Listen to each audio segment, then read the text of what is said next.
दोस्तों, जब भी हम इलेक्ट्रिक कार की बात करते हैं तो ये बात करते हैं कि सिटी के लिए अच्छी रहेगी और सिटी यूज़ के लिए है। लेकिन अभी जैसे जैसे ज़्यादा किलोवाट आवर की बैटरी आने लगी हैं, जैसे 80 किलोवाट और उसके आसपास 65 75, तो अब हाईवे में भी ईवी को ले जाना आसान है। हाईवे पे ईवी के क्या फ़ायदे हैं वो मैं आज आपको इस वीडियो में बताऊंगा। जैसे 11 जो पॉइंट्स हैं मैंने सिलेक्ट किए हैं, आपके साथ शेयर करता हूं। चलिए शुरू करते हैं इस वीडियो को, लेट्स गो। दोस्तों, पहला फ़ायदा है कॉस्ट का, जो आपको पता ही होगा।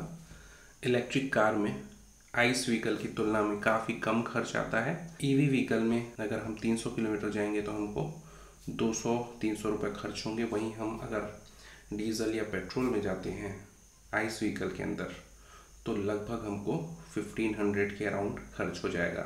उससे भी ज़्यादा हो सकता है अगर ऑटोमेटिक गाड़ी हो वो। ये तो कॉस्ट का आपको पता ही होगा। नेक्स्ट जो पॉइंट है वो है कंफर्ट।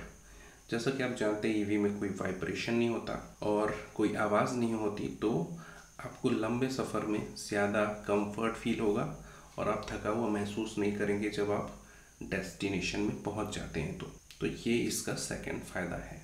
तीसरा फ़ायदा इसमें यह है कि इलेक्ट्रिक कार्स जो है ऑटोमेटिक होती हैं, इसमें कोई भी गियर और क्लच नहीं होता है।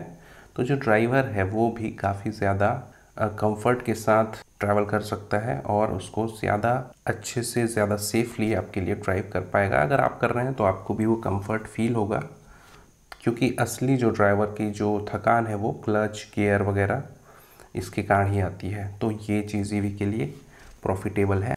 नेक्स्ट जो फ़ायदा है वो है टोल टैक्स में। अभी कई सारे हाईवेज़ में और एक्सप्रेसवे में कुछ स्टेट्स ने, जैसे महाराष्ट्र वगैरह ने, टोल टैक्स में छूट दी हुई है ईवीज़ को। तो उससे आपके लॉन्ग टर्म में काफ़ी पैसे बचेंगे। हो सकता है फ्यूचर में अदर स्टेट्स या नेशनल लेवल पे भी ये हो, बट फ़िलहाल ये महाराष्ट्र के कुछ हाईवेज़ में सीमित है। तो ये भी एक इसका बेनिफिट है हाईवेज़ में चलने के लिए। दोस्तों, ईवी गाड़ियों का मेंटेनेंस कम लगता है, तो इससे आपकी ईवी गाड़ी हाईवे पे अगर चलती है तो उसका लो मेंटेनेंस होने की वजह से लॉन्ग लाइफ रहेगा।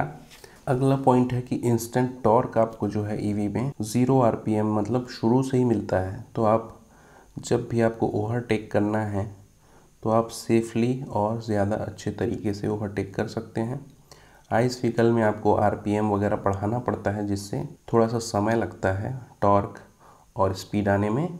ईवी में वो तुरंत आपको मिल जाता है, तो इजीली आप ओवरटेक कर सकते हैं। दोस्तों, इलेक्ट्रिक कार जो है वो ऑटोमेटिक तो होती है, साथ में अगर उसमें क्रूज़ कंट्रोल हो, जैसा कि ज़्यादातर मॉडल्स में होता है, तो क्रूज़ कंट्रोल और ऑटोमेटिक ट्रांसमिशन होने की वजह से आप बहुत ही कम एफर्ट के साथ गाड़ी ड्राइव कर सकते हैं।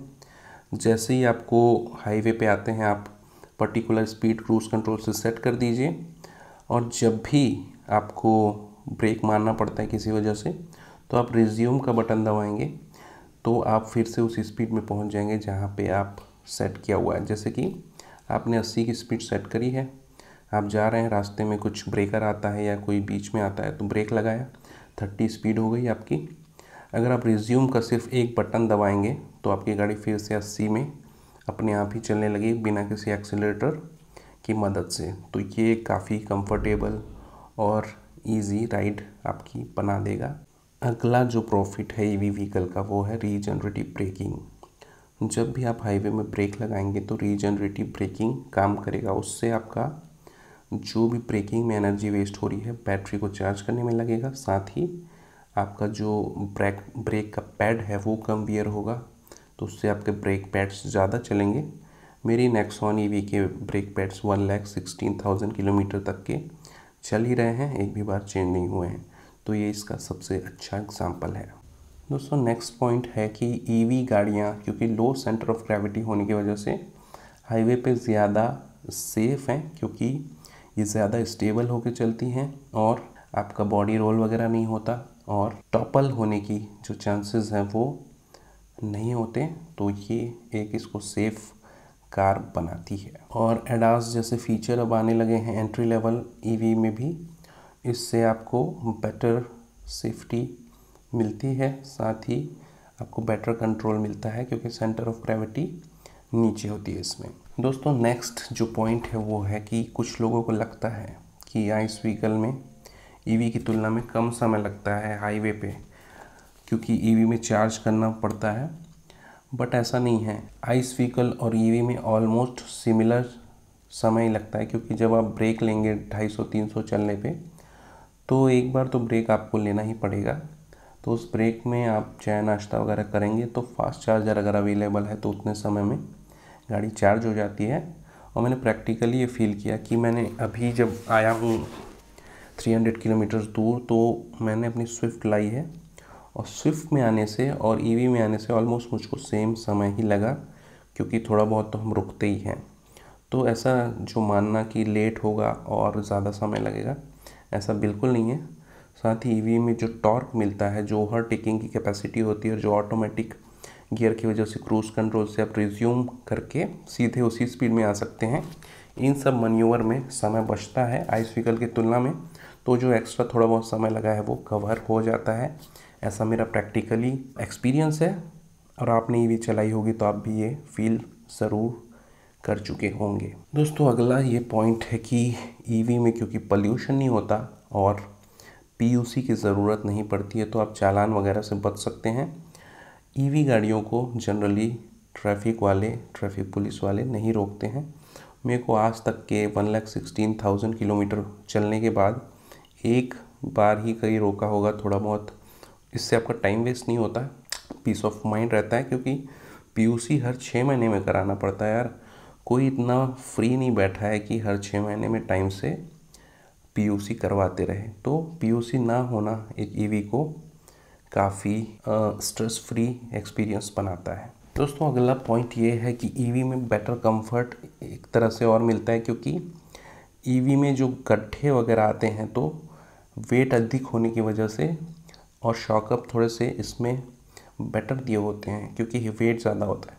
तो इस वजह से जब ख़राब पैच आते हैं रोड्स के, वहाँ पे आपको झटके नहीं महसूस होते, कंपैरेटिवली काफ़ी कम महसूस होते हैं, जिससे आपको अनकंफर्टेबल नहीं फील होगा और आपको बेटर राइड क्वालिटी मिल पाती है। ये मैंने पर्सनली फील किया है। हमारे यहाँ एक घाट पड़ता है जिसमें काफ़ी ज़्यादा गड्ढे हो जाते हैं। वहाँ पे मैंने स्कॉर्पियो को देखा, इनोवा को देखा, उन्होंने बहुत स्लो कर लिया था क्योंकि बहुत ज़्यादा गड्ढे थे, बट मैंने कंफर्टेबली थोड़ा उनसे स्पीड ज़्यादा रख के भी उनसे ज़्यादा आगे निकल पाया, क्योंकि मेरी गाड़ी के नेक्सॉन के शॉकअप काफ़ी अच्छे हैं, और जो वेट उसका एक्स्ट्रा 400-500 kg का है आइस की तुलना में, वो उसको ज़्यादा स्टेबल बनाती है। तो अनइवन रोड्स पे ईवी जो है बेटर परफॉर्म कर पाती है। तो दोस्तों ये सारे फ़ायदे हैं हाईवे पे ईवी के। अभी मैंने आइस व्हीकल से ट्रैवल किया 300 किलोमीटर, क्योंकि मेरी गाड़ी अभी सर्विस सेंटर पे गई हुई है, लगभग 60 डेज़ हो रहे हैं, बट बैटरी चेंज होने के लिए क्या हुआ है, थोड़ा सा उसमें फिज़िकल डैमेज था ऐसा बोल रहा है, तो वो आता होगा। तो ये चीज़ मैंने हाईवे पे फील करी, इसलिए आपके साथ शेयर कर रहा हूँ। फ़िलहाल इस वीडियो में इतना ही। Thank you so much for watching. मिलते हैं नेक्स्ट वीडियो में, तब तक के लिए बाय बाय, टेक केयर।